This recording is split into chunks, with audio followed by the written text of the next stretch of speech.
ఓం నమో వెంకటేశాయ. అవికారి చిత్తభాస అవికారి భావభాస గోవింద గోవింద.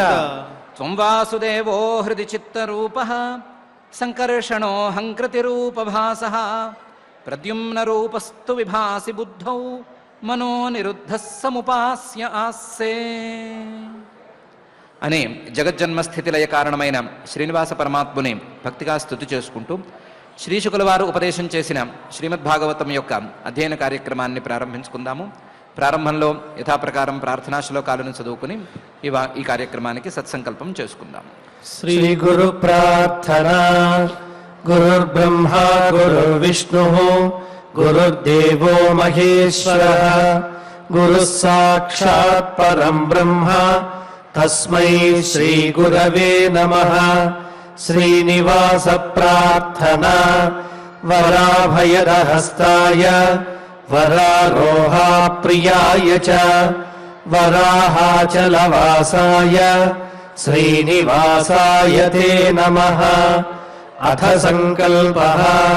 శ్రీమదాదివరాహ క్షేత్రే విరాజమానస్య నిత్యశుద్ధ బుద్ధ ముక్త స్వభావస్య లీలాగృహీత విగ్రహస్య శ్రీ పద్మావతీ జానేః అనుగ్రహేణ అస్మాకం సర్వేషాం బుద్ధిశుద్ధ్యర్థం విద్యాభివృద్ధ్యర్థం భక్తి జ్ఞాన వైరాగ్యాది తదనుకూల సర్వసంపత్ సమృద్ధ్యర్థం శ్రీ పరమేశ్వర ప్రీత్యర్థం శ్రీమద్భాగవత పాఠం కరిష్యామహే.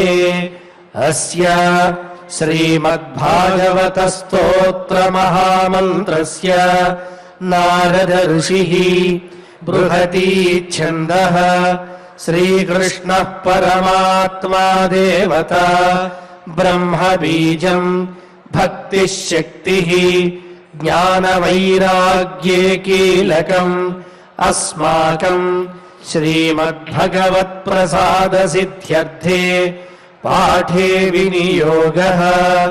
ధ్యానం నారాయణాద్భుతవరాహ వినీయమానాం దంష్ట్రాగ్రకోటికిరణావలిపూర్యమాణాం వ్యాసప్రసూతశుకవాక్యవిగీయమానాం విశ్వంభరాం నమత భాగవతామితాభాం.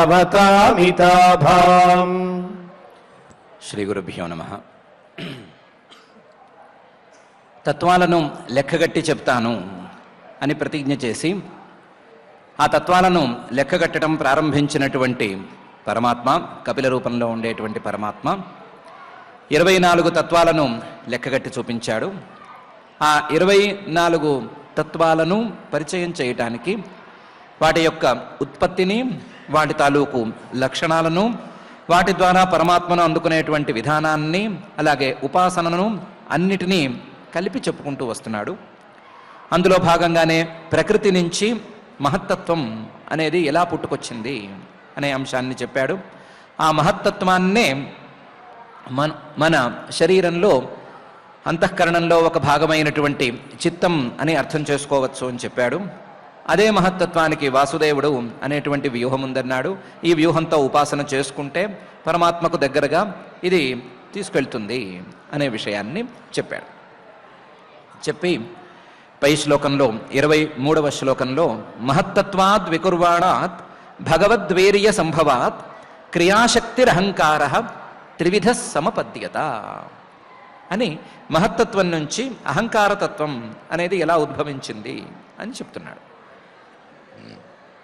మహత్తత్వాత్ వికుర్వాణాత్, మహత్తత్వం అనేది కొత్త మార్పును అందుకోవటానికి సంసిద్ధమైనప్పుడు, మహత్తత్వాత్ వికుర్వాణాత్ భగవద్వేర్య సంభవాత్, పరమాత్మ తాలూకు చైతన్య ప్రతిబింబం అనేది ఈ మహత్తత్వంలో ఏర్పడిన తర్వాత, మహత్తత్వానికి ఆ పరమాత్మ తాలూకు ప్రేరణ, చేతన ప్రేరణ అనేది ఏర్పడిన తర్వాత దానికి కార్యంగా క్రియాశక్తి అహంకార సమపద్యత, క్రియాశక్తి ప్రధానంగా ఉండేటువంటి అహంకారతత్వం అనేది ఏర్పడింది. క్రియాశక్తి అని ఒక్కదాన్ని నేను చెప్పుకోనక్కర్లేదు. జ్ఞానశక్తి, క్రియాశక్తి, ద్రవ్యశక్తి అని 3 రకాల శక్తులుంటే ఆ 3 రకాల శక్తులతోనూ కలగలిసినటువంటి అహంకారతత్వం అనేది పుట్టుకొచ్చింది. క్రియాశక్తి అహంకార. ఈ అహంకార త్రివిధ, 3 రకాలుగా ఉంటుంది. 3 రకాలుగా ఉండేటువంటి అహంకార సమపద్యత. ఇందాక చెప్పుకున్న శక్తులతో కాదు, పైన చెప్పబోయేటువంటి ప్రకారాలతో 3 రకాలుగా ఉంటుంది. ఆ 3 రకాలుగా ఉండబోతున్నటువంటి అహంకార సమపద్యత అని మహత్తత్వాద్ వికుర్మాణాత్ భగవద్వీర్య సంభవాత్ క్రియాశక్తిరహంకార త్రివిధ సమపద్యత అని ఈ శ్లోకంలో పరమాత్మ చెప్తున్నాడు. త్రివిధ అన్నారు కదా, ఆ 3 ప్రకారాలు ఏమిటి అంటే వైకారికస్తైజసశ్చ తామసశ్చ అని చెప్పి యతో భవ మనసశ్చేంద్రియాణాంచ భూతానాం మహతామపి అని శ్లోకాన్ని పూర్తి చేస్తున్నాడు. మనసు లేదా అహంకారం అనే తత్వం యొక్క అంశాలు 3, వైకారిక, తైజస, తామస అని 3. ఈ 3 అంశాల నుండి యతః, ఈ 3 అంశాల నుండి భవ ఉత్పత్తి అనేది జరుగుతుంది.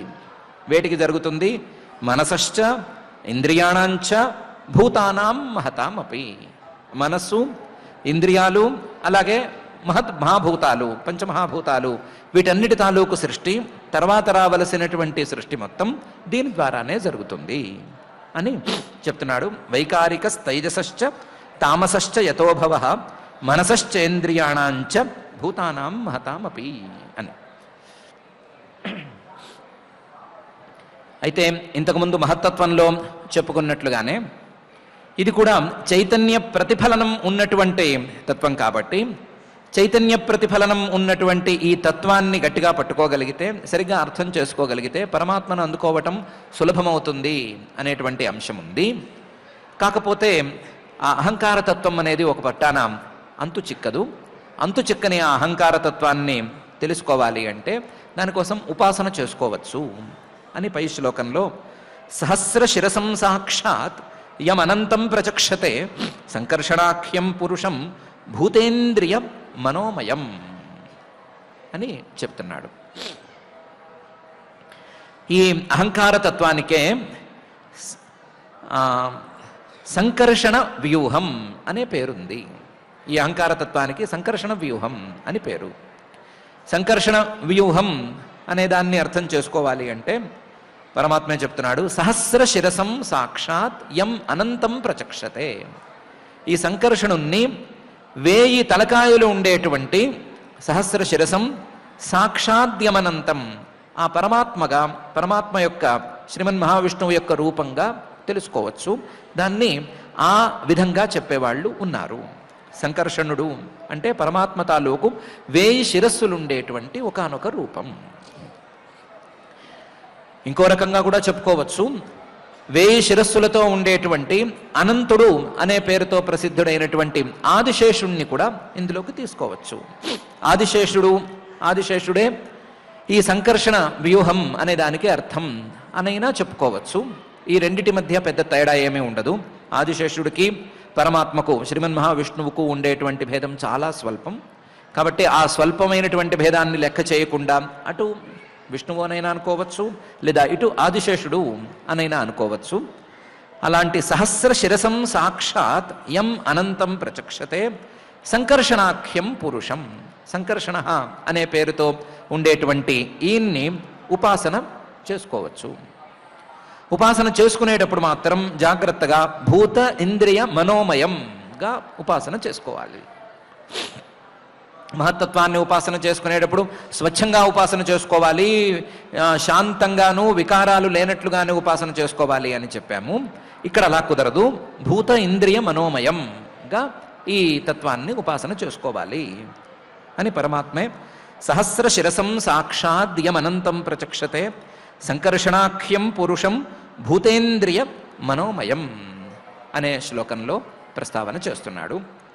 ఈ రకమైనటువంటి ఉపాసన చేసుకుని అహంకార తత్వాన్ని గనక పట్టుకోగలిగినట్లయితే ఆ అహంకార తత్వం ద్వారా పరమాత్మను అందుకోవటం అనేది సులభం అవుతుంది, లేదా పరమాత్మను అందుకోవటానికి ఒక దారి అవుతుంది అని పరమాత్మ తన యొక్క అభిప్రాయాన్ని వెల్లడిస్తున్నాడు. అయితే ఈ అహంకార తత్వాన్ని పట్టుకోవడం కూడా కష్టమవుతోంది కదా, ఇది సులభంగా అందట్లేదు కదా అంటే దానికి చెప్తున్నాడు, కర్తృత్వం కరణత్వం చ కార్యత్వం చేతి లక్షణం శాంత ఘోర విమూఢత్వం ఇతివా స్యాదహంకృతే అని. కర్తృత్వం కరణత్వం కార్యత్వం అనే మూడు లక్షణాలు అహంకారతత్వాన్ని కనిపెట్టడానికి ఉండేటువంటి మూడు దారులు ఉన్నాయి. అందులో కర్తృత్వం అంటే దేవతా స్వరూపం అనేది ఒకటి ఉంది. ఈ అహంకారానికి, ఈ అహంకార తత్వానికి ఒక దేవత ఉంది. ఆ దేవత ద్వారా అందుకోవటం అనేది ఒక విధానం. కరణత్వం అంటే మన శరీరంలోనే, ఇంతకుముందు మహత్తత్వం విషయంలో చెప్పుకున్నట్లుగా మన శరీరంలోనే అంతఃకరణంలా ఉండేటువంటి ఒకానొక భాగాన్ని అహంకారం అనే తీరులో అర్థం చేసుకోవటం అనేది ఇంకొక దారి కరణత్వం. లేదా కార్యత్వం అంటే భూతాల రూపంలో, పంచమహాభూతాల రూపంలో అర్థం చేసుకోవటం అనేది మూడవ దారి. ఈ అహంకారతత్వాన్ని అర్థం చేసుకోవటానికి మూడు లక్షణాలు లేదా మూడు దారులు ఉన్నాయి. ఒకటి, కనిపించేటువంటి ఈ భౌతిక ప్రపంచం మొత్తం అహంకారం తాలూకు కార్యం అని అర్థం చేసుకుని ఆ కార్యం ద్వారా కారణాన్ని పట్టుకోవటం అనేది ఒక దారి. లేదు ఇది కష్టం అని అనుకుంటే గనక లోపల, మన శరీరం లోపల ఉండేటువంటి అంతఃకరణంలో నేను అనేటువంటి భావన మొదలయ్యేటువంటి చోటును అహంకారంగా గుర్తించి ఆ అహంకారాన్ని అర్థం చేసుకోవటం, కరణం అనే తీరులో అర్థం చేసుకోవటం. మన అంతఃకరణమే ఆత్మస్వరూపంతో కలిసినప్పుడు నేను అనే భావనను మొదలు పెడుతోంది అని తెలుసుకోవటం అనేది రెండవ దారి. లేదు ఈ అంతఃకరణాన్ని ఒకానొక దేవత అనుగ్రహించి నడిపిస్తోంది, ఆ దేవతను పట్టుకున్నట్లయితే, ఆ దేవతను అర్థం చేసుకున్నట్లయితే, ఆ దేవత యొక్క స్వరూప స్వభావాలను అర్థం చేసుకుంటే ఈ అహంకార స్వరూపం అనేది అర్థమైపోతుంది అని అనుకుంటే అది మూడవ దారి. ఇలా మూడు దారులలో, మూడు లక్షణాలలో ఈ అహంకారతత్వాన్ని అందుకోవచ్చు అని పరమాత్మే కర్తృత్వం కరణత్వం చ కార్యత్వం చేతి లక్షణం అనే భాగంలో చెప్తున్నాడు.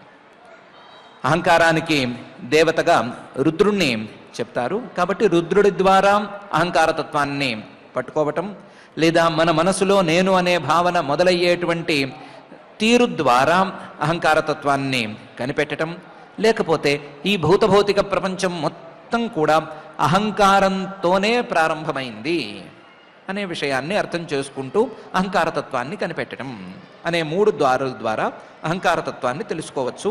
ఈ మూడిటిని లక్షణాలుగా వాడుకోవచ్చు అని చెప్తున్నాడు. ఈ అహంకారం సహజంగానే త్రిగుణాల ద్వారా వచ్చింది కాబట్టి, త్రిగుణజన్యం కాబట్టి మూడు గుణాల ప్రభావం అహంకారం మీద ఉండి తీరాలి. ఆ మూడు గుణాల ప్రభావం ప్రకారం శాంత ఘోర విమూఢత్వం ఇది. సత్వగుణ ప్రభావం ఎక్కువగా ఉంది కాబట్టి, ఉంటుంది కాబట్టి, ఉన్నప్పుడు ఈ అహంకారం శాంతం అనే తీరులో వ్యవహరిస్తుంది. రజోగుణ ప్రభావం ఎక్కువగా ఉన్నప్పుడు ఘోరం అనే తీరులో క్రియాశక్తిని ఎక్కువగా వాడుతూ ఉంటుంది. తమోగుణ ప్రభావం ఎక్కువగా ఉన్నప్పుడు ఈ జ్ఞానశక్తిని క్రియాశక్తిని రెండిటినీ వాడకుండా కేవలం ద్రవ్యశక్తిని వాడి విమూఢంగా నిలిచిపోతుంది. కాబట్టి శాంతం, ఘోరం, విమూఢం అని మూడు రకాలుగా ఇది పనిచేస్తుంది అని. శాంత ఘోర విమూఢత్వం ఇతివా స్యాత్ అహంకృతే, ఇది కూడా అహంకారం తాలూకు లక్షణం కిందకే వస్తుంది. శాంతత్వం, ఘోరత్వం, మూఢత్వం అనేవి కూడా అహంకారం తాలూకు లక్షణాలే అని చెప్పుకోవచ్చు అని పరమాత్మ చెప్తున్నాడు. కర్తృత్వం కరణత్వం చ కార్యత్వం చేతి లక్షణం శాంత ఘోర విమూఢత్వం ఇతివా స్యాదహంకృతే అనే ఈ శ్లోకంలో. ఈ శ్లోకంలో లేదా ఈ 4 శ్లోకాల సమాహారంగా పరమాత్మ చెప్పదలుచుకున్నటువంటి అంశం, మహత్తత్వం ద్వారా అహంకారతత్వం ఏర్పడుతోంది. ఈ అహంకార తత్వం విస్తృతంగా బయటకు కనిపించేటప్పుడు భూత భౌతిక రూపంలో మనకు కనిపిస్తుంది. మన లోపల నేను అనే భావన మొదలు పెట్టేటువంటి అంతఃకరణంగా ఈ అహంకార తత్వం ఉంటుంది. ఈ అహంకార తత్వం తాలూకు వ్యూహం పేరు సంకర్షణ వ్యూహం. ఈ అహంకార తత్వాన్ని నియంత్రించి అహంకార తత్వంతో పనిచేయించేటువంటి దేవత పేరు రుద్రుడు అనేటువంటి విషయాలు. ఆ విషయాలను ఈ 4 శ్లోకాలలోనూ కొన్నిటిని డైరెక్ట్గాను కొన్నిటిని సూచనప్రాయంగా పరమాత్మ వెల్లడిస్తున్నాడు. వెల్లడిస్తూ అహంకార తత్వం నుంచి పైన సృష్టి అనేది ఎలా పెరిగింది అనే విషయాన్ని పై శ్లోకాలలో చెప్తున్నాడు. అందులో 2 శ్లోకాలలో వైకారికాద్వికుర్వాణాత్ మనస్తత్వమజాయత యత్ సంకల్ప వికల్పాభ్యాం వర్తతే కామసంభవ అని ఈ అహంకార తత్వం నుండి మనస్సు అనేటువంటి తత్వం ఉద్భవించింది అని చెప్తున్నాడు. వైకారికాత్ వికుర్వాణాత్, అహంకారాన్ని 3 రకాలుగా ముక్కలు చేశాం కదా, వైకారిక, తైజస, తామస అని.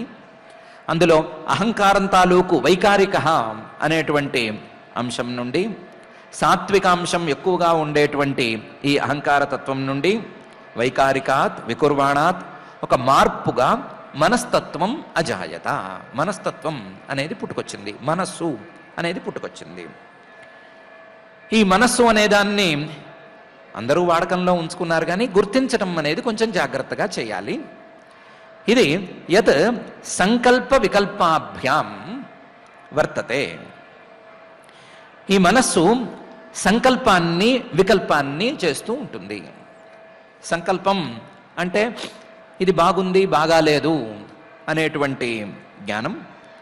వికల్పం అంటే ఇది ఎందుకు బాగుంది అని తేల్చుకునేటువంటి విధానం. బాగుంది బాగాలేదు, బాగుందా బాగాలేదా, లేదా ఎందుకు బాగుండాలి ఎందుకు బాగుండకూడదు అనే సామాన్యమైన విచారణ పేరు సంకల్పమైతే, ఫలానా కారణం నిర్దిష్టంగా ఉంది కాబట్టి ఇది బాగుంది అని తేల్చుకునేందుకు ఉపకరించేటువంటి విచారణ పేరు వికల్పం.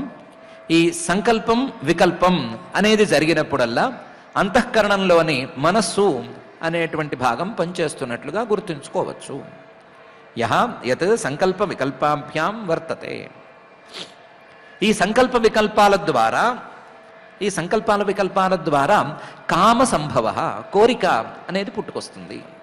బాగుంది బాగాలేదు అనే విచారణ ప్రారంభమయ్యి ఎందుకు బాగుంది అనే విషయం తేలుతూ పోతే, ఆ విషయం బాగుంది సుందరంగా ఉంది అంటే క్రమంగా దానిలో ఆసక్తి ద్వారా కోరిక అనేవి కలుగుతూ పోతాయి. కాబట్టి వర్తతే కామ సంభవ, కోరిక మొదలైనటువంటి భావాలను కలిగించటానికి వీలైన వృత్తులను మార్పులను ఈ మనస్సు కలిగి ఉంటుంది. ఆ కోరికల రూపంలో కూడా ఇదే మనస్సు ఉంటుంది అని పరమాత్మ చెప్తున్నాడు. అహంకారం తాలూకు వైకారిక అంశం నుండి మనస్సు అనేటువంటి అంతఃకరణ భాగం ఉదయించింది. ఆ మనస్సు సంకల్పాన్ని వికల్పాన్ని ఇలాంటి వృత్తులను చేస్తూ కోరిక మొదలైనటువంటి భావాలని, అనంతమైనటువంటి భావాలను కలుగజేస్తుంది అనే విషయాన్ని చెప్తున్నాడు. వైకారికాద్ వికుర్వాణాన్ మనస్తత్వమజాయత యత్ సంకల్ప వికల్పాభ్యాం వర్తతే కామ సంభవ అనే ఈ శ్లోకంలో. అయితే ఈ మనస్సును సంకల్పం వికల్పం కామ ఇలాంటి వాటితో గుర్తుపట్టడం అనేది అంత సులభం కాదు. ఇదేమీ చిక్కేది కాదు, చిక్కడు దొరకడు టైప్ ఇది. అందువల్ల దీన్ని పట్టుకోవటానికి, దీని ద్వారా పరమాత్మను అందుకోవటానికి మళ్ళీ ఉపాసన అనేది ఒకటి ఉంది. ఆ ఉపాసనను గురించి చెబుతాను అని పై శ్లోకంలో పరమాత్మ అంటున్నాడు. యద్విదుర్హి అనిరుద్ధాఖ్యం హృషీకాణామధీశ్వరం శారదేందీ వరశ్యామం సంరాధ్యం యోగిభిః శనైః అనే శ్లోకంలో ఈ మనస్తత్వానికి ఒక వ్యూహం ఉంది. ఆ వ్యూహం పేరు అనిరుద్ధ వ్యూహం. ఆ అనిరుద్ధం యద్విదుః అనిరుద్ధాఖ్యం, అనిరుద్ధం అనే లేదా అనిరుద్ధ వ్యూహ అనే పేరుతో దీన్ని పిలుస్తారు. అనిరుద్ధ వ్యూహం అనే పేరుతో పిలిచేటువంటి ఇది హృషీకాణం అధీశ్వరం. మిగతా ఇంద్రియాలన్నిటికీ కూడా నియంతలాగా పనిచేస్తుంది. మిగతా ఇంద్రియాలన్నిటినీ కూడా తన అదుపులో ఉంచుకుంటుంది. తాను చెప్పినట్లుగా అవన్నీ నడుచుకునేటట్లుగా చేస్తుంది. ఈ పని అనిరుద్ధుడు అనేటువంటి వ్యూహము చేస్తుంది అని చెప్పుకోవచ్చు, మనస్సు చేస్తుంది అని కూడా చెప్పుకోవచ్చు. యద్విదుర్హి అనిరుద్ధాఖ్యం హృషీకాణాం అధీశ్వరం. ఈ అనిరుద్ధుణ్ణి గనక ఉపాసన చేస్తే, అనిరుద్ధ వ్యూహాన్ని మనస్సులో ఉపాసన చేస్తే గనక ఆ ఉపాసన ద్వారా మనస్సు సరిగ్గా తెలిసి ఆ మనస్సు ద్వారా పరమాత్మను పట్టుకోవటం అనేది జరుగుతుంది అని కపిలుడు చెప్తున్నాడు. కాకపోతే మహత్తత్వం తాలూకు వాసుదేవ వ్యూహాన్ని ఉపాసన చేయటం, లేదా అహంకారతత్వం తాలూకు సంకర్షణ వ్యూహాన్ని ఉపాసన చేయటం అనే ఈ రెండు ఒక ఎత్తు. ఈ అనిరుద్ధ వ్యూహాన్ని ఉపాసన చేయటం అనేది ఇంకొక ఎత్తు అని చెప్తున్నాడు. దాన్ని అంత తొందరగా చేయలేరు. సమ్రాధ్యం యోగిభి శనై. ఈ వ్యూహాన్ని కనిపెట్టటమే శనై, చాలా నిదానంగా చేసుకోవాలి, నిదానంగానే చేయాలి. యోగిభి, యోగ సాధన ఉన్నవారు కూడా నిదానంగానే చేయాలి. యోగిభి, యోగ సాధనతో సహానే ఈ వ్యూహాన్ని కనిపెట్టాలి. వ్యూహాన్ని కనిపెట్టడానికి ఒక చిన్న ఇదైతే ఉంటుంది. శారదేందీవరశ్యామం, శరదృతువులో వచ్చేటువంటి రాత్రిపూట వికసించే ఇందీవరం అంటే కలువ పువ్వు, అందులోనూ నల్లని కలువ పువ్వు. ఆ నల్లని కలువ పువ్వు రంగులో ఈ అనిరుద్ధుడు అనేటువంటి వాడు ఉంటాడు. నల్లగా కలువ పువ్వు రంగులో ఉండేటువంటి అనిరుద్ధుణ్ణి ఈ మనస్సు ద్వారా లేదా మనస్సు కోసం పట్టుకోవటం, ఆ పట్టుకున్నటువంటి ఆ అనిరుద్ధ వ్యూహాన్ని నిలబెట్టుకోవటం, నిలబెట్టుకుని ఉపాసన చేసుకోవటం అనేది యోగ ప్రక్రియ ద్వారా నిదానంగా గనక జరిగినట్లయితే అనిరుద్ధ వ్యూహ ఉపాసన జరిగితే మనస్తత్వం అనేది వంటపడుతుంది లేదా అంతు చిక్కుతుంది. దాని ద్వారా పరమాత్మను పట్టుకోవచ్చు అని ఈ శ్లోకంలో యద్విదుర్హి అనిరుద్ధాఖ్యం హృషీకాణాం అధీశ్వరం శారదేందీవరశ్యామం సమ్రాధ్యం యోగిభిశనై అనే ఈ శ్లోకంలో పరమాత్మ చెప్తున్నాడు. ఇక్కడైతే ఈ మనస్తత్వానికి అధిదేవతను గురించి పరమాత్మ ప్రస్తావన చేయలేదు, కానీ మనస్సుకు అధిదేవతగా చంద్రుణ్ణి వేరే చోట చెప్పాడు. కాబట్టి చంద్రుణ్ణి దేవతగాను, మనస్తత్వానికి అధిదేవతగా చంద్రుణ్ణి, మనస్తత్వానికి వ్యూహంగా ఈ అనిరుద్ధుణ్ణి, ఆ మనస్సును మన లోపల శరీరం లోపల పనిచేసేటువంటి అంతఃకరణంలో సంకల్ప వికల్పాలను పనిచేసేటువంటి భాగంగాను గుర్తించుకుని ఉపాసన చేసి దాని ద్వారా పరమాత్మను అందుకోవచ్చు అని ఈ భాగంలో మనకు ఉపదేశాన్ని అందిస్తున్నాడు. అందిస్తూ పైన ఈ మనస్తత్వ సృష్టి జరిగిన తర్వాత తైజసాత్వ వికుర్వాణాత్ బుద్ధితత్వం అభూత్ సతి ద్రవ్యస్ఫురణ విజ్ఞానం ఇంద్రియాణం అనుగ్రహ అని ప్రారంభించి బుద్ధితత్వం తాలూకు ఉత్పత్తిని గురించి చెప్తున్నాడు. బుద్ధితత్వం అనేటువంటి తత్వం అహంకారం తాలూకు తైజసాంశ నుంచి పుట్టుకొచ్చింది. తైజసాత్తు వికుర్మాణాత్, అహంకారంలో ఉండేటువంటి తైజసాంశం మార్పులను పొందుతున్నప్పుడు, మార్పును చెందుతున్నప్పుడు బుద్ధితత్వం అనేది అభూత్ సతి పుట్టుకొచ్చింది. సతి, ఓ గొప్పదానమైనటువంటి దేవహూతి, ఈ విషయాన్ని తెలుసుకో. ఈ బుద్ధితత్వాన్ని ఎలా కనిపెట్టాలి అంటే ద్రవ్యస్ఫురణ విజ్ఞానం. ద్రవ్యస్ఫురణం అంటే ఏదైనా ఒక వస్తువు తాలూకు నిర్ణయం అనేది జరిగిందంటే ఆ ద్రవ్యస్ఫురణం అనేది విజ్ఞానం ఒక నిర్ణయాత్మకంగా ఒక విశేష జ్ఞాన రూపంలో గనక ఉన్నట్లయితే, అటు ఇటు కదలకుండా స్థిరంగా ఉన్నట్లయితే అది బుద్ధితత్వం తాలూకు పని అని తేల్చుకోవచ్చు. ద్రవ్యస్ఫురణ విజ్ఞానం. అదే సమయంలో ఇంద్రియాణం అనుగ్రహ, మిగతా ఇంద్రియాలను అనుగ్రహించడం, మిగతా ఇంద్రియాలను ఆయా పనులకు ఆయా జ్ఞానాలకు ప్రేరేపించటం అనేది కూడా ఈ బుద్ధితత్వం తాలూకు లక్షణం, బుద్ధితత్వం తాలూకు పని అని ఈ శ్లోకంలో చెప్తున్నాడు. తైజసాత్తు వికుర్మాణాత్ బుద్ధితత్వం అభూత్ సతి ద్రవ్యస్ఫురణ విజ్ఞానం ఇంద్రియాణం అనుగ్రహ అని. ఒట్టి ద్రవ్యస్ఫురణ విజ్ఞానం కాదు, బుద్ధితత్వం తాలూకు పనిలో చాలానే ఉన్నాయి అని సంశయోథ విపర్యాస నిశ్చయ స్మృతిరేవచ స్వాప ఇత్యుచ్యతే బుద్ధే లక్షణం వృత్తిత పృథక్ అని పై శ్లోకంలో చెప్తున్నాడు. ఈ బుద్ధితత్వం ద్వారా జరిగేటువంటి పనులు సంశయ, ఇది అవునా కాదా, ఇది ఇలాంటిదా అలాంటిదా అనే సందేహం అనేది అది ఒకటి, డౌట్ అని మనం అనుకుంటాం కదా అది. విపర్యాస అంటే భ్రమ, ఇది కాకపోయినా సరే ఇదే అనేటువంటి భ్రమ. ఆల్చిప్పని చూసి ఇది వెండి అని అనుకునేటువంటి భ్రమ. దూరంగా ఎవరో వ్యక్తి వస్తుంటే ఆ వ్యక్తి మనవాడు కాకపోయినా మనవాడే అని అనిపించేటువంటి భ్రమ విపర్యాస. నిశ్చయ, ఈ రెండూ కాకుండా, ఇటు భ్రమ కాకుండా అటు సందేహము కాకుండా నిశ్చయ, ఉన్నది ఉన్నట్లుగా తెలుసుకోవటం అనే తీరులో ఉండే విజ్ఞానం. స్మృతి, గుర్తు అని మనం అనుకునేటువంటి స్మరణం. స్వాప, నిద్ర అనేటువంటివి. స్వాప ఇత్యుచ్యతే బుద్ధేర్ లక్షణం. స్వాప అనేదాన్ని కూడా బుద్ధి యొక్క లక్షణం అని చెబుతారు. ఈ 5 బుద్ధి తాలూకు వృత్తులు, బుద్ధి తాలూకు మార్పులు, పరిణామాలైతే ఆ పరిణామాల ద్వారా, ఆ వృత్తుల ద్వారా వృత్తిత లక్షణం పృథక్ ఉచ్యతే. ఈ వృత్తులని అడ్డం పెట్టుకుని ఈ వృత్తులనే లక్షణాలుగా చేసుకుని బుద్ధిని పరిచయం చేసుకోవచ్చు అని పరమాత్మ అంటున్నాడు. బుద్ధిని పెట్టుకుంటే ఈ బుద్ధి ద్వారానే ఎస్ ఆర్ నో అనేటువంటి సందేహం కలుగుతుంది. ఇది కాని వస్తువు మీద ఇది అనేటువంటి భ్రమ కలుగుతుంది. అదేవిధంగా ఇది ఇదమిత్తం అనేటువంటి నిర్ణయం కలుగుతుంది. అలాగే జ్ఞాపకం అనేది కూడా దాని ద్వారానే ఏర్పడుతుంది. అలాగే నిద్ర అనేది కూడా దీని ద్వారానే ఏర్పడుతుంది అని పరమాత్మ చెప్తున్నాడు. సంశయోథ విపర్యాస నిశ్చయ స్మృతిరేవచ స్వాప ఇత్యుచ్యతే బుద్ధే లక్షణం వృత్తిత పృథక్ అని.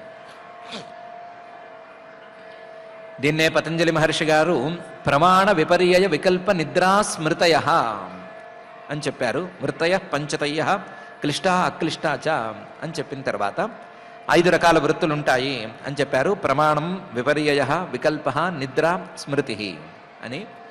ఆ 5 రకాల వృత్తుల్నే చిన్నపాటి మార్పును చేసి పరమాత్మ ఈ శ్లోకంలో బుద్ధి తాలూకు 5 వృత్తుల్ని పరిచయం చేస్తూ ఈ శ్లోకాన్ని చెప్తున్నాడు. చెబుతూ తైజసానీంద్రియాణ్యేవ క్రియాజ్ఞాన విభాగశ ప్రాణస్య హి క్రియాశక్తి బుద్ధేర్విజ్ఞాన శక్తిత అని ఒక కొత్త విషయాన్ని కూడా పరిచయం చేస్తున్నాడు. తైజసాని ఇంద్రియాణ్యేవ, ఈ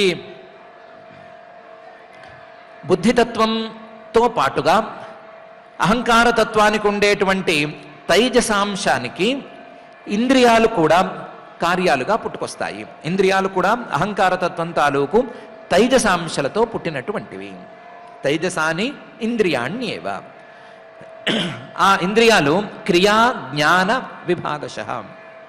కర్మేంద్రియాలు, జ్ఞానేంద్రియాలు అని ఇవి 5, అవి 5, 10 ఉన్నాయి కదా. ఆ 10 కూడా తైజసాంశం నుంచే పుట్టుకొస్తాయి. అయితే ఇందులో ఒక కొత్త విషయం ఉంది. అది ఒకే వస్తువు 2 శక్తులు కలిగిందైతే గనక ఒక్కొక్క శక్తితోనూ ఒక్కొక్క పేరు దానికి రావటం సహజం. ఈ అహంకారతత్వానికి ఉండేటువంటి జ్ఞానశక్తి, క్రియాశక్తి అని రెండిటిని తీసుకుంటే ఆ జ్ఞానశక్తికి పేరు లేదా జ్ఞానశక్తి ద్వారా వచ్చినటువంటి తత్వానికి పేరు మనస్సు లేదా బుద్ధి అవుతుంది. క్రియాశక్తి ద్వారా వచ్చినటువంటి వస్తువుకు పేరు ప్రాణం అని అవుతుంది. కాబట్టి ప్రాణస్య హి క్రియాశక్తి, ప్రాణంలో క్రియాశక్తి అధికంగా ఉంటుంది. బుద్ధే విజ్ఞాన శక్తిత, బుద్ధి అనే దాంట్లో విజ్ఞాన శక్తి అనేది ఎక్కువగా ఉంటుంది. విజ్ఞాన శక్తిని ప్రధానంగా తీసుకుంటే దానికి బుద్ధి అనే పేరు పెట్టుకోవచ్చు, మనస్సు అని కూడా పేరు పెట్టుకోవచ్చు, అది వేరే విషయం. క్రియాశక్తిని ప్రధానంగా ఉంచుకుంటే ప్రాణం అని పేరు పెట్టుకోవచ్చు. కాబట్టి ప్రాణం కూడా ఇదే తత్వం నుండి పుట్టుకొచ్చినట్లు, బుద్ధి అదే తత్వం నుంచి పుట్టుకొచ్చినట్లు, కానీ శక్తులలో చిన్న మార్పులు ఉన్నాయి. క్రియాశక్తి ప్రధానంగా వచ్చినటువంటి ప్రాణం, ప్రాణంతో పాటు కర్మేంద్రియాలు అని చెప్పుకోవచ్చు. జ్ఞానశక్తితో వచ్చినటువంటి, జ్ఞానశక్తి ప్రధానంగా వచ్చినటువంటి బుద్ధి, ఆ బుద్ధితో పాటు పుట్టినటువంటి జ్ఞానేంద్రియాలు అని కూడా విభాగం చేసి చూసుకోవచ్చు అని పరమాత్మ తైజసాని ఇంద్రియాణ్యేవ క్రియా జ్ఞాన విభాగశః ప్రాణస్య హి క్రియాశక్తి బుద్ధేర్ విజ్ఞాన శక్తిత అని ఈ శ్లోకంలో చూపిస్తున్నాడు. మహత్తత్వం చెప్పినప్పుడేమో చిత్తం అని చెప్పాడు. తర్వాత అహంకారతత్వం రెండింటినీ కలిపేశాడు. అలాగే మూడవది మనస్తత్వం అని చెప్పాడు. నాలుగవది బుద్ధితత్వం అని చెప్పాడు. ఇలా చెప్పడం ద్వారా మనోబుద్ధిరహంకార చిత్తం అనే 4 విభాగాలను పుట్టేసుకున్నాడు. కాకపోతే 4వ విభాగమైనటువంటి బుద్ధితత్వంలో చేయవలసినటువంటి ఉపాసనను ప్రత్యేకించి ఇక్కడ చెప్పలేదు. దీన్ని బట్టి ఇంకెక్కడైనా చెప్పి ఉంటే దీన్ని కలుపుకొని చూసుకోవచ్చు అనే అభిప్రాయంతో దాన్ని వదిలేశాడు. దాన్ని జాగ్రత్తగా చూసుకుంటే గనక బుద్ధితత్వానికి వ్యూహం పేరు ప్రద్యుమ్న వ్యూహం. ఆ ప్రద్యుమ్న వ్యూహం ద్వారా బుద్ధితత్వాన్ని గనక ఉపాసన చేసుకున్నట్లయితే బుద్ధితత్వం అనేది తొందరగా అంతు చిక్కుతుంది. బుద్ధితత్వం అనేది అంతు చిక్కితే దాని ద్వారా పరమాత్మను పట్టుకోవటం అనేది సులభమవుతుంది అనేటువంటి విషయం ఉంది. ఈ బుద్ధితత్వానికి అధిష్టాన దేవతగా బ్రహ్మ అనేటువంటి దేవత ఉంది అనే విషయం కూడా వేరే చోట నుంచి తీసుకొచ్చినట్లయితే ఇందాక చెప్పుకున్నటువంటి అంశాలతో ఇది సమానంగా సరిపోతుంది. దీన్ని కూడా ఉపాసన ద్వారా అందుకున్నటువంటి ఈ తత్వం ద్వారా పరమాత్మను తెలుసుకోవటం అనే దానికి మార్గం సుగమం అవుతుంది అనేటువంటి విషయం ఉంది. ఇంతవరకు మనోబుద్ధి అహంకార చిత్తాలను, అదేవిధంగా మహత్తత్వము అహంకారతత్వము అనేటువంటి 2 తత్వాలను పూర్తి చేసిన తర్వాత పరమాత్మ అహంకారతత్వంలో ఉండేటువంటి తామస విభాగం నుండి తామసాచ్చ వికుర్వాణాత్ భగవద్వీర్య చోదితాత్ శబ్దమాత్రం అభూత్ తస్మాత్ నభశ్రోత్రంతు శబ్దగం అని ఆకాశం మొదలైనటువంటి భూతాల సృష్టి ప్రారంభమైంది అని చెప్పటం ప్రారంభిస్తున్నాడు. తామసాచ్చ వికుర్వాణాత్ అహంకారతత్వంలో ఉండేటువంటి తామసాంశ నుండి ఆ తామసాంశ మార్పు చెందుతూ ఉండగా భగవద్వీర్య చోదితాత్ పరమాత్మ తాలూకు చైతన్య శక్తి అందులో ప్రతిఫలించగా చైతన్య శక్తితో ఈ తామసాంశానికి ప్రేరణ ఏర్పడగా శబ్దమాత్రం అభూత్ శబ్ద తన్మాత్ర అనే పేరుతో పిలువబడేటువంటి సూక్ష్మ ఆకాశం అనేది పుట్టుకొచ్చింది. శబ్దమాత్రం అభూత్ తస్మాత్ నభః ఈ సూక్ష్మ ఆకాశం నుండి సూక్ష్మమైనటువంటి శబ్ద తన్మాత్ర నుండి నభః స్థూలమైనటువంటి ఆకాశం పుట్టింది. నభః దీనితో పాటుగా శ్రోత్రంతు శబ్దగం శబ్దానికి శ్రోత్రానికి ఉండేటువంటి సంబంధం కూడా ఏర్పడింది. శ్రోత్రం ఇంతకుముందు చెప్పుకున్నటువంటి జ్ఞానేంద్రియం, ఆ జ్ఞానేంద్రియానికి శబ్దానికి ఏర్పడవలసినటువంటి సంబంధం ఈ పరిస్థితుల్లోనే ఏర్పడింది. దీని తర్వాతే శ్రోత్రేంద్రియం ద్వారా శబ్దం తెలియటం అనే పరిస్థితి తయారైంది అని ఈ శ్లోకంలో చెప్తున్నాడు. తామసాచ్చ వికుర్వాణాత్ భగవద్వీర్య చోదితాత్ శబ్దమాత్రం అభూత్ తస్మాత్ నభః శ్రోత్రంతు శబ్దగం అనే శ్లోకంలో ఇంతకుముందు 4 చెప్పినట్లుగానే దీనికి లక్షణాన్ని కూడా చెప్తున్నాడు. అర్థాశ్రయత్వం శబ్దస్య ద్రష్టుర్లింగత్వమేవ చ తన్మాత్రత్వంచ నభసః లక్షణం కవయో విదుః అని. ఈ ఆకాశం తాలూకు లక్షణాలను రకరకాలుగా చెప్పుకోవచ్చు. ఒకటి అర్థాశ్రయత్వం, ఎన్నెన్నో పదార్థాలకు తాను ఆశ్రయంగా నిలవటం అనేది ఒకటి అర్థాశ్రయత్వం. రెండవది శబ్దాశ్రయత్వం, శబ్దానికి ఆశ్రయంగా ఉండటం అనేది అర్ధాశ్రయత్వం, శబ్దాశ్రయత్వం. అలాగే శబ్దస్య లింగత్వం, శబ్దం అనేదానికి చిహ్నంగా లేదా సూచకంగా ఉపయోగపడటం. అలాగే ద్రష్టుర్లింగత్వం, ఏదైనా ఒక వస్తువును చూసి ఆ వస్తువును గురించి ఇంకొకరికి చెప్పేవాడిని సూచన చేయటం అనేది కూడా దీని యొక్క లింగం. శబ్దలింగం, ద్రష్టృలింగం, రెండు రకాల లింగంగా కూడా ఈ ఆకాశం ఉపయోగపడుతుంది. ఎలా అంటే, గోడ అవతల ఒక వ్యక్తి ఉన్నాడు. ఆ వ్యక్తి ఏనుగు పరిగెత్తుకొస్తోంది, మీదకి వచ్చేస్తోంది అని చూశాడు. చూసి ఏనుగు వస్తోంది పారిపోండి, ఏదో ఏనుగు వస్తోంది పారిపోండి అని అరిచాడు. గోడ యువతల ఉన్న వాళ్ళకి ఏనుగు వచ్చింది అనే సంగతి తెలియదు, ఏనుగు వస్తోంది అని ఫలానా వ్యక్తి చూశాడు అని కూడా తెలియదు. కేవలం ఈ శబ్దాలను మాత్రమే వాళ్ళు వింటున్నారు. ఈ శబ్దాలు ఎక్కడ పుట్టినాయి అంటే గోడ అవతల ఉండేటువంటి ఆకాశంలో పుట్టాయి అని మాత్రమే వాళ్ళు తెలుసుకుంటారు. గోడ అవతల నుంచి శబ్దం వస్తోంది అని మాత్రమే అంటారు. ఈ శబ్దాన్ని ఎవరో ఒక వ్యక్తి చేస్తున్నాడు కాబట్టి ఆ వ్యక్తి ఏనుగుని చూసిన ఏనుగుని చెప్పటానికి ఈ శబ్దాన్ని ఉచ్చరిస్తున్నాడు. గోడ అవతల ఏనుగుల్ని చూస్తున్నవాడు ఒకడు ఉన్నాడు అని కనిపెడతారు. ఆ ఏనుగుని చూసే వ్యక్తి ఉన్నాడు అని కనిపెట్టడానికి ఈ ఆకాశం అనేది కారణమవుతుంది. ఆకాశంలో ఉన్నటువంటి శబ్దం అనేది కారణమవుతుంది. కాబట్టి ఇది శబ్దలింగం, ద్రష్టృలింగం అని రెండు రకాలుగా ఉపయోగపడుతుంది అని పరమాత్మ అంటున్నాడు. అర్థాశ్రయత్వం శబ్దస్య ద్రష్టుర్లింగత్వమేవచ అని. అదేవిధంగా తన్మాత్రత్వంచ నభసో లక్షణం. శబ్ద తన్మాత్రం, శబ్ద రూపంలో ఉండటం అనేది కూడా ఈ ఆకాశం తాలూకు ఒక లక్షణం అని కవయ, పండితులు, ఆలోచన ఉన్నవారు చెప్తున్నారు అని అంటున్నాడు. అర్థాశ్రయత్వం అనేది ఒక లక్షణం, శబ్దాశ్రయత్వం ఒక లక్షణం, శబ్దలింగత్వం అనేది ఒక లక్షణం, అలాగే ద్రష్టృలింగత్వం అనేది ఒక లక్షణం, తన్మాత్రత్వం అనేది ఒక లక్షణం అనే 5 లక్షణాలతో ఈ ఆకాశం ఉంటుంది అని అంటున్నాడు. అర్థాశ్రయత్వం శబ్దస్య ద్రష్టుర్లింగత్వమేవచ తన్మాత్రత్వంచ నభసో లక్షణం కవయో విదుహు అనే ఈ శ్లోకం. ఇంతేకాదు, ఈ ఆకాశం చేసే పనులు,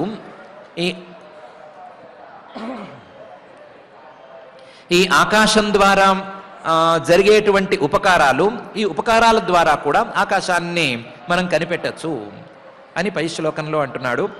భూతానాం ఛిద్రదాతృత్వం బహిరంతరమేవచ ప్రాణేంద్రియాత్మధిష్ణియత్వం నభసో వృత్తి లక్షణం అని.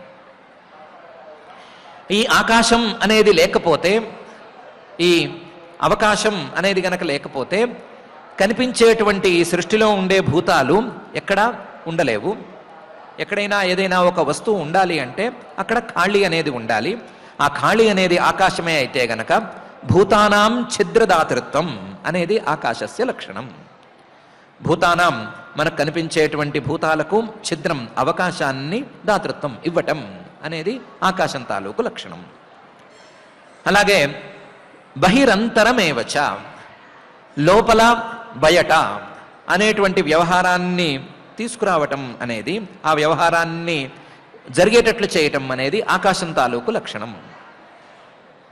లోపల శరీరం, లోపల శరీరం బయట అనే మాట ఎప్పుడు వస్తుంది అంటే, శరీరం అనేది మధ్యలో గీతలాగా ఉన్నప్పుడు, శరీరం లోపల ఖాళీ అనేది ఉన్నప్పుడు ఇది శరీరం లోపల, బయట కూడా ఖాళీ ఉన్నప్పుడు ఇది శరీరం కంటే బయట అనే మాట వస్తుంది. శరీరం లోపల ఉండేటువంటి ఖాళీని లోపల అంటాము, శరీరం కంటే బయట ఉండేటువంటి ఖాళీని బయట అని పిలుస్తాము. కాబట్టి బహిరంతరమేవచ, లోపల బయట అనేటువంటి వ్యవహారాన్ని ఈ ఆకాశమే ఏర్పరుస్తోంది అని తెలుస్తోంది. అదేవిధంగా ప్రాణ ఇంద్రియ ఆత్మధిష్ణియత్వం, ప్రాణాలను అంటే ఇంద్రియాలను తనలో నిలబెట్టి ఉంచేది ఈ ఆకాశమే. నాడులు, శరీరంలో ఉండేటువంటి నాడులు, ఆ నాడులలో ఉండేటువంటి ఖాళీలు, వీటి లోపలే గనక పంచప్రాణాలు, అలాగే పంచ జ్ఞానేంద్రియాలు, పంచ కర్మేంద్రియాలు ఉండే మాట అయితే, ఆ ఖాళీ, నరాల లోపల ఉండేటువంటి ఖాళీ ఆకాశం తాలూకు పని. ప్రాణ ఇంద్రియాలు ఈ రెండు కూడా ఇక్కడే ఉన్నట్లు, అలాగే ఆత్మధిష్ణియత్వం, మనస్సు కూడా ఇదే ఖాళీలో ఉన్నట్లు. ప్రాణ ఇంద్రియ ఆత్మ అనే మూడిటికి, ప్రాణాలు, ఇంద్రియాలు, అదేవిధంగా మనస్సు అనే వాటికి ఖాళీని, అవకాశాన్ని ఏర్పరచటం అనేది కూడా ఈ ఆకాశం తాలూకు పని. అయితే ఈ పని శరీరం లోపల ఉండేటువంటి పని. ప్రాణేంద్రియాత్మ ధిష్ణీయత్వం నభస వృత్తి లక్షణం. నభస ఆకాశం తాలూకు వృత్తి, క్రియ లేదా ప్రయోజనం, దాని తాలూకు లక్షణం, దాని ద్వారా అందే లక్షణం అని పరమాత్మ చెప్తున్నాడు. భూతానాం ఛిద్రదాతృత్వం బహిరంతరమేవ చ ప్రాణేంద్రియాత్మధిష్ణీయత్వం నభసో వృత్తి లక్షణం అని. ఈ విధంగా పరమాత్మ ఆకాశానికి, ఆకాశం తాలూకు లక్షణాలకు వివరణను ఇస్తూ, ఈ ఆకాశం అనేది అహంకారతత్వం తాలూకు తామసాంశ నుంచి ఉద్భవించింది అనే విషయాన్ని చెప్తున్నాడు. తామసాంశ నుంచి ఇది ఉద్భవిస్తే తైజసాంశ నుంచి బుద్ధి, జ్ఞానేంద్రియాలు, కర్మేంద్రియాలు ఇవన్నీ పుట్టుకొచ్చాయి అని చెప్తున్నాడు. వైకారికాంశ నుంచి మనస్తత్వం పుట్టుకొచ్చింది అనే విషయాన్ని చెప్తున్నాడు. ఇలా మనస్సు, బుద్ధి, దాని తర్వాత వచ్చినటువంటి ఆకాశం, దానికంటే ముందున్నటువంటి అహంకారతత్వం, ఆ అహంకారతత్వం వెనకాల ఉండేటువంటి మహత్తత్వం, ఇవన్నీ కూడా క్రమక్రమంగా ప్రకృతి నుంచి పుట్టుకుంటూ వచ్చినాయి. వాటి లక్షణాల ద్వారా వాటిని కనిపెట్టిన వాటి ద్వారా పరమాత్మను తెలుసుకోవటం, వీటికంటే భిన్నంగా పరమాత్మను అర్థం చేసుకోవటం అనేది చేయాలి అనే విషయాన్ని ఈ ప్రసంగంలో పరమాత్మ తేల్చి చూపిస్తున్నాడు. మళ్ళీ చెప్పిందే మళ్ళీ చెప్తున్నాడు అనేటువంటి అంశం ఒకటి ఉంది. దాని గురించి మనం ఆలోచిద్దాం. చెప్పిందే చెప్తున్నాడా, లేదా ఏమన్నా విశేషంగా చెప్తున్నాడా, చెప్పిందే చెప్తే మళ్ళీ మనం వినాలా వినకూడదా అనే అంశం మీద మళ్ళీ విచారణ చేపట్టుకుందాం. ఇప్పటికైతే చెప్పింది జాగ్రత్తగా విని, ఆ చెప్పిన దాని ద్వారా పరమాత్మను అందుకునేందుకు దారి ఎలా ఉంది అనే విషయం మీద ఆలోచన చేద్దాం. మనకు చెప్పింది చెప్పినట్లుగా అర్థమయ్యేందుకు అనుగ్రహించవలసిందిగా మాత్రం ఆ జగజ్జన్మ స్థితిలయ కారణమైనటువంటి శ్రీనివాస పరమాత్మని భక్తిగా ప్రార్థన చేసుకుందాం. ఇక పారాయణ కార్యక్రమాన్ని ప్రారంభించుకుందాం. ఓం నమో వెంకటేశాయ.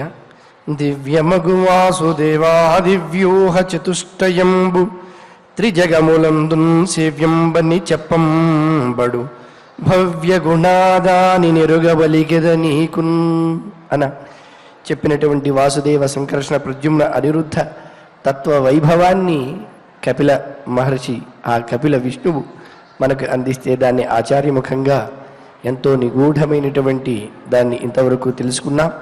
ఆ భావాలన్నిటినీ కూడా మనసులో పూర్తిగా నింపుకుంటూ శ్రద్ధగా శ్రీమద్ భాగవతంలో తృతీయ స్కంధంలో 26వ అధ్యాయంలో 23వ శ్లోకం దగ్గర నుంచి మనం పారాయణ చేసుకుందాం. అథ శ్రీమద్భాగవతే పారమహంస్యాం సంహితాయాం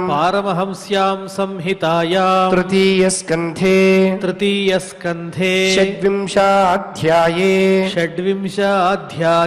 శ్లోకాః మహత్తత్వాద్వికుర్వాణాత్ భగవద్వీర్య సంభవాత్ క్రియాశక్తిరహంకారః త్రివిధః సమపద్యత వైకారికస్తైజసశ్చ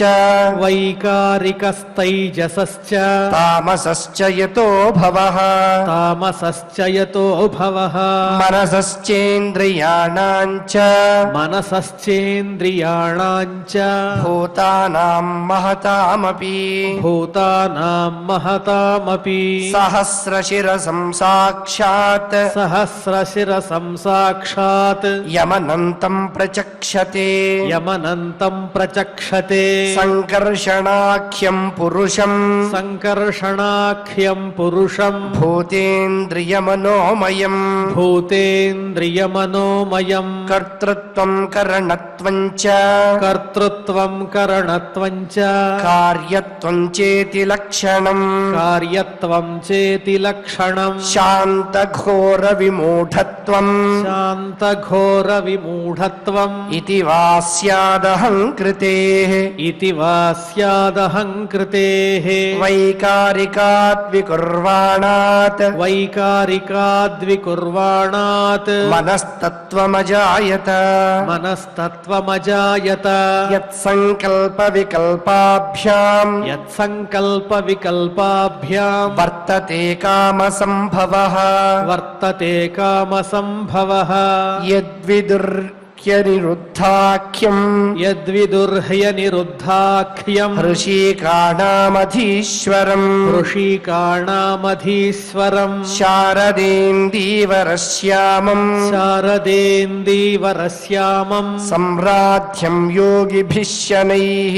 సంరాధ్యం యోగిభిः శనైః తైజసాత్తు వికుర్వాణాత్ తైజసాత్తు వికుర్వాణాత్ బుద్ధితత్వమభూత్సతి బుద్ధితత్వమభూత్సతి ద్రవ్యస్ఫురణ విజ్ఞానం ద్రవ్యస్ఫురణ విజ్ఞానం ఇంద్రియాణామనుగ్రహః ఇంద్రియాణామనుగ్రహః సంశయోథ విపర్యాసో సంశయోథ విపర్యాసో నిశ్చయస్మృతిరేవ చ నిశ్చయస్మృతిరేవ చ స్వాప ఇత్యుచ్యతే బుద్ధేః స్వాప ఇత్యుచ్యతే బుద్ధేః లక్షణం వృత్తితః పృథక్ లక్షణం వృత్తితః పృథక్ తైజసానీంద్రియాణ్యేవ తైజసానీంద్రియాణ్యేవ క్రియాజ్ఞాన విభాగశః క్రియాజ్ఞాన విభాగశః ప్రాణస్య హి క్రియాశక్తిః ప్రాణస్య హి క్రియాశక్తిః బుద్ధేర్విజ్ఞానశక్తితా బుద్ధేర్విజ్ఞానశక్తితా తామసాచ్చ వికుర్వాణాత్ తామసాచ్చ వికుర్వాణాత్ భగవద్వీర్యచోదితాత్ భగవద్వీర్యచోదితాత్ శబ్దమాత్రమభూత్తస్మాత్ శబ్దమాత్రమభూత్తస్మాత్ నభశ్రోత్రం తు శబ్దగం నభశ్రోత్రం తు శబ్దగం అర్థాశ్రయత్వం శబ్దస్య అర్థాశ్రయత్వం శబ్దస్య ద్రష్టుర్లింగత్వమేవ చ ద్రష్టుర్లింగత్వమేవ చ తన్మాత్రత్వం చ నభసో తన్మాత్రత్వం చ నభసో లక్షణం కవయో విదుః లక్షణం కవయో విదుః భూతానాం ఛిద్రదాతృత్వం భూతానాం ఛిద్రదాతృత్వం బహిరంతరమేవ చ బహిరంతరమేవ చ ప్రాణేంద్రియాత్మధిష్ణ్యత్వం ప్రాణేంద్రియాత్మధిష్ణ్యత్వం నభసో వృత్తిలక్షణం నభసో వృత్తిలక్షణం ఇతి ఇతి శ్రీమద్భాగవతే శ్రీమద్భాగవతే పారమహంస్యాం సంహితాయాం పారమహంస్యాం సంహితాయాం తృతీయస్కంధే తృతీయస్కంధే షడ్వింశాధ్యాయే షడ్వింశాధ్యాయే శ్లోకాః శ్లోకాః. పారాయణ కార్యక్రమాన్ని భక్తి శ్రద్ధతో పరిపూర్ణం చేసుకున్నాం. ఇప్పుడు అందరం కలిసి క్షమా ప్రార్థనాదులు పలుకుదాం. అథ క్షమా ప్రార్థనా యదక్షరపదభ్రష్టం మాత్రాహీనం చ యద్భవేత్ తత్సర్వం క్షమ్యతాం దేవ నారాయణ నమోస్తుతే. అథ భగవత్సమర్పణం కాయేన వాచా మనసేంద్రియైర్వా బుద్ధ్యాత్మనా వా ప్రకృతే స్వభావాత్ కరోమి యద్యత్ సకలం పరస్మై నారాయణాయేతి సమర్పయామి. అథ లోకక్షేమ ప్రార్థనా సర్వే భవంతు సుఖినః సర్వే సంతు నిరామయాః సర్వే భద్రాణి పశ్యంతు మా కశ్చిద్ దుఃఖభాగ్ భవేత్.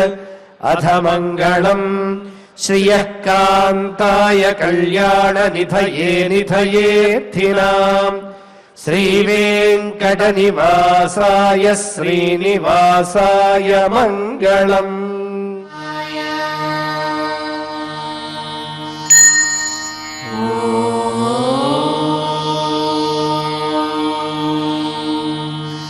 Namo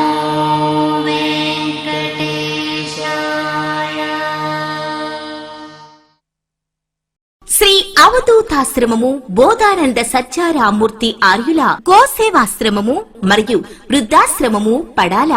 ఆశ్రమములో గోసేవ గోవుల దానము స్వీకరించుట. మీ నవగ్రహ దోషములు పోవుటకు గోపూజ చేయబడును. మూలికా వైద్యము గోపంచగవ్య వైద్యము చేయబడును. యంత్రములు తావీదులు ఇవ్వబడును. శాంతి హోమములు చేయబడును. మీ ఆత్మీయుల పుట్టినరోజు, పెళ్లి రోజు మరియు వర్ధంతి వంటి ముఖ్యమైన దినములలో గోసేవ లేదా అన్నదానం చేయదలిచిన వారు సంప్రదించండి. మా వృద్ధాశ్రమంలో ఖాళీలు కలవు. చేరదలిచిన వారు సంప్రదించండి. శ్రీ శ్రీ శ్రీ స్వామి బోధానందగిరి శ్రీ అవధూతాశ్రమము అయ్యప్ప స్వామి గుడి దగ్గర పడాల, తాడేపల్లిగూడెం 2. Cell numbers 7981356374, 96180341138.